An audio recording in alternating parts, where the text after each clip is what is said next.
You have to take the lead, not always following, but leading the pack, leading in the right direction, doing the things that will take you to the levels that you need to go and beyond them. But you can't hold back anymore. Ladies and gentlemen, you got the job, but that's not enough. Don't relax, don't settle. You gotta get bigger, stronger, and faster. You gotta get better. You gotta make sure that your work ethic, getting that job is just the beginning. That's not the end. You wanna live your dreams. You are beginning a legacy. Be open to doing something completely different.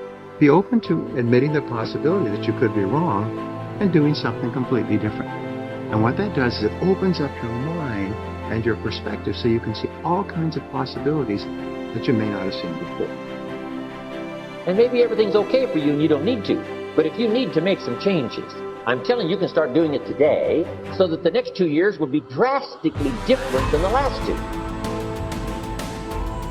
When you're standing on the cliff of life, when you see people soaring by, you see people soaring, going to exotic places, you hear about them doing wonderful things. Maybe you look up the street and your neighbor just gets a car every year, every 2 years. Your eyes are doing it. Have you ever thought, maybe this person right here has identified their gift and is living in their gift? It says your gift will make room for you. The first 6 years of my economic life, I wound up broke. The second 6 years, I wound up rich. You say, well, the Democrats must have finally gotten power. No. It was not a political change. Here's what changed the second 6 years of my economic life.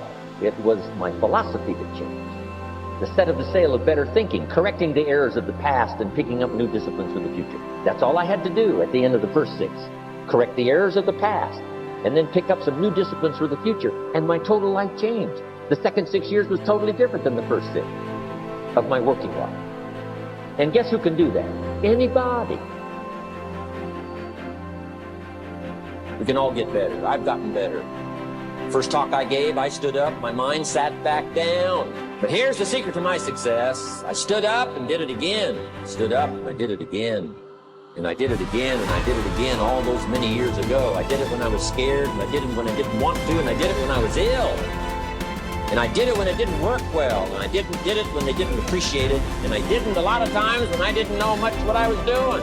I just did it anyway. I got better day by day, week by week, month by month, and I'm asking you to do the same thing until you can develop a long arm and a long reach. When everybody's telling you you should rest, you should be working. Because if you're resting, you're taking away your best of yourself. Now, I'm not telling you to commit suicide and bury yourself in your work. There is always going to be a time and place for everything. But what is everything? What is everything to you? And how far are you going to give yourself for? How much more are you willing to give it yourself?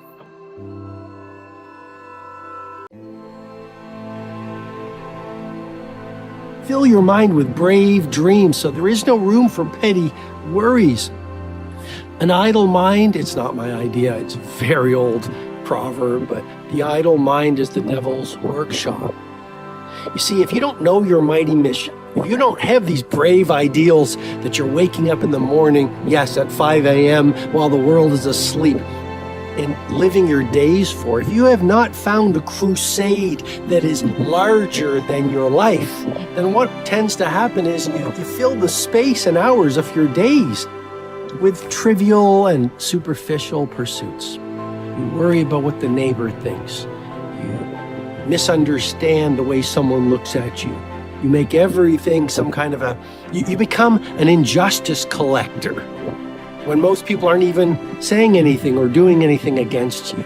But that's what happens when you have a mind, a heart, a spirit that doesn't know a cause that's larger than yourself. And that's why a sense of meaning, whether you are a lawn cutter, a pizza maker, a coder, a manager, a leader of a nation, you've got to fill your mind and your heart with noble pursuits that speak to the angels of your higher powers.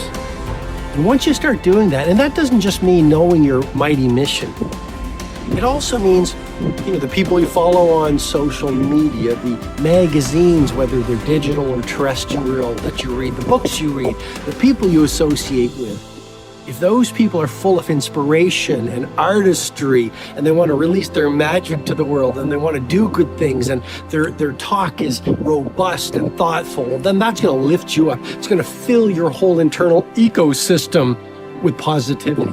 But if you're around energy stealers and thought bandits and people who are playing victim and giving away their power to the economy or through all the disruption in the world or to their past, well, then you're going to be surrounded by powerless people who will then demean your primal glory so you too become powerless.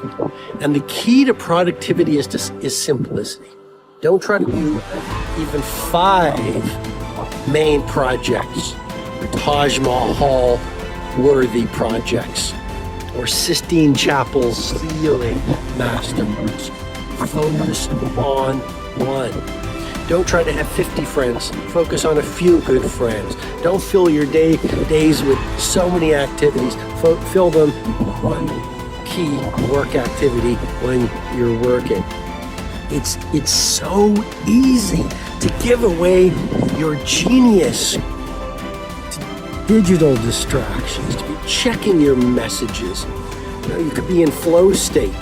That's a term coined by Mihai Csikszentmihalyi when he was at the University of Chicago, to speak to that state of transient hypofrontality. We go very, very deep into the neuroscience of mastery and how the superstars achieve exponential productivity, and how you dominate your domain in a world of turbulence and uncertainty in my mentoring in the Circle of Legends monthly digital coaching program. And if you're interested, all the information is below. But for now, I just want to remind you, you are at war. A war against distraction, interruption, and digital diversion. A lot of people are losing the best days of their finest hours, or I should say the best days of their lives, just being busy but not being productive. And that's a key point I want you to really contemplate and meditate on, which is, please don't confuse busyness with productivity. Please don't confuse movement with mastery.